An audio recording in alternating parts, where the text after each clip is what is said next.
I know there are a lot of updates that are out right now, and most people are on 2022.4.5. However, I just got the 44.30.21 update. I'm a little bit behind. Well, I've had it now for a couple days, and I want to just make some comments about it because I know there's been a lot of mixed opinions, and I'm curious those of you guys have gotten updates past this one, what you actually noticed. But here's some findings that I found real quick on this current update.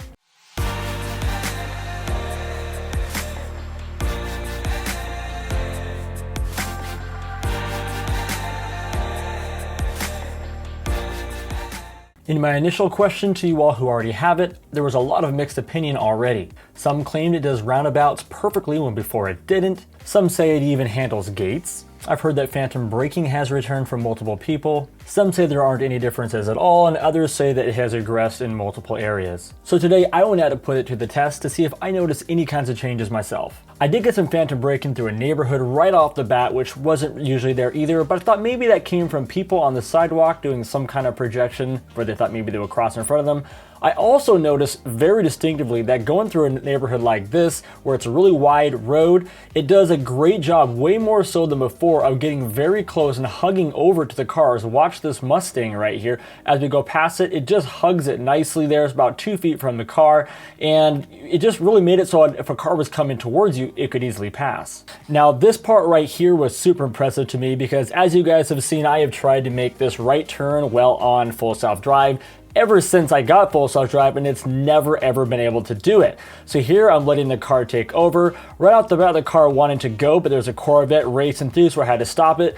But after the Corvette goes by, then it was easily the most impressive I've seen on this corner yet. Watch this, it actually for the first time turns into its lane. So that right there is actually proof that something did change significant in 10.10.2 because that never even came close. It would always turn over to the right into the bus lane, and I've tried that probably 15 times, but that time made it right in. Now, one place I did not see an improvement on was right here in this left turn lane. Watch what happens here. As I go down here, it should be in that left turn lane already, and now that lane is stacking up. It's down to the very end, and it still wasn't telling me to get in there, so I had to get in itself.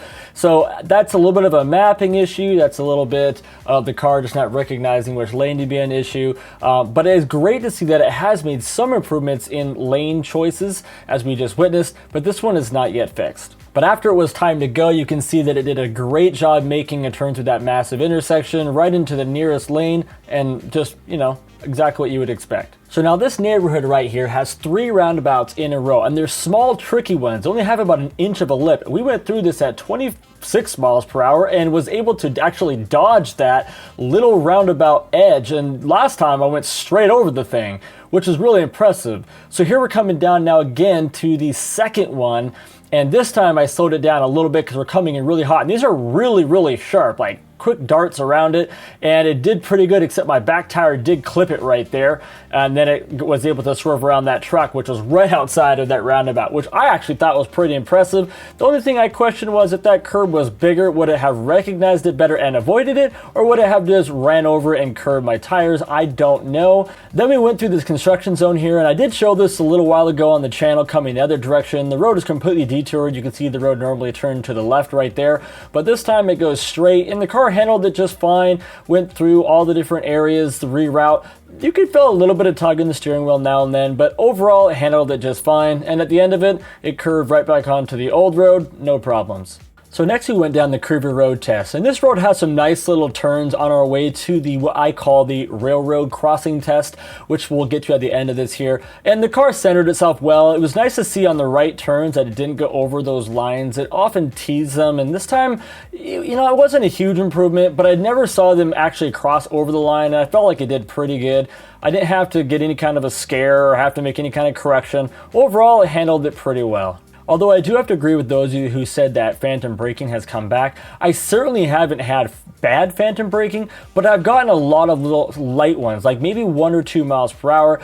And the good thing about that is no one behind you is going to notice it. When I say phantom braking, normally that's like 5 miles per hour or more, which means the car just hits the brakes and you drop 5 miles an hour in no time flat, and it can make the car in front of you just smack into the back of you. I didn't have any of that kind of, on this drive here, and really haven't had it since the update, but I have had a lot of 1 to 2 mile per hour, which, I can deal with that, but it is interesting because the same test last update, it wasn't there. Now on the railroad track test, what this is a sharp curve to the left and then a quick curve to the right, going over a blind leap over the train tracks. I say leap because oftentimes I used to get air on this, and it's 45 mile an hour right now. The speed limit going down to, the car's going to drop down to about 32, 33, going around the corner. Actually, we hit 30 there, and you can see it handles it really well. Over the bump, down around the side, all done. I mean, we haven't had an issue with this in the last 3 or 4 updates, but I like showing it to make sure that we constantly are not going backwards in some of these more challenging turns, but this one definitely impressed. Now this update is supposed to be better at dealing with stop signs and not doing any illegal roll through the stop sign if certain conditions were met. We had all kinds of bad media press on that lately, and so that's supposed to be removed now from all vehicles. And so what I'm going to do here is I'm driving through a parking lot just to detect how good it does at dealing with multiple things happening at once. For example, pedestrians. Watch what happens here as this pedestrian crosses. The car gives it plenty of time, plenty of room to stop. This lady cuts in front and waits for her as well, detecting that she will be crossing. Now watch as I go through this here that my hands are right ready to interact if I absolutely have to, but the car is doing all the driving right now. I do adjust the speed a little bit because I had it set a little low, but we're just going to let the car do its thing right here, and I thought it was actually quite impressive. So here we're at a stop right here. We're going to line up right there. And notice how that person was going to come before the guy even got in our lane. It stopped and let that guy come through, which I have never seen that before. I thought that was really impressive. So here we are at a stop. The car comes to mostly a complete stop, but it never completely came to a stop right there. So, I don't know. It didn't, I don't know if this whole rolling stops is completely fixed. I noticed multiple times on this drive today that it did not stop completely at stop signs, but got way closer than normal, down to even 1 mile per hour, but not a complete stop. So we're still going here. The car is still doing this all completely on its own, handling all these different things happening. And I think it did a pretty impressive job. Really nothing that I would have changed or done differently if I was driving. So I really like that, and I definitely saw some improvements there. I also noticed that the car did not try to change lanes on me here when I was trying to turn left at this light coming up here. And that's actually a big improvement, because a lot of times it would get me into the right turn lane when I was trying to be turning left there, and the car knew I was turning left. And I was really glad to see that it kept me right here going straight in this lane, as you guys will see. So that's going to be it for this drive. I think this update was an improvement over the last. I definitely have to give it that vote. I think most people agreed it did make some kind of an improvement here, but let me know your thoughts down below. I know a lot of you guys have had this already. You're telling me to get with the program, catch up, but this is what I just got, and I actually think it is pretty good. Glad that I could use it. Felt fairly natural. Overall, pretty impressed with it. Thanks for watching, and I'll see you guys on the next one.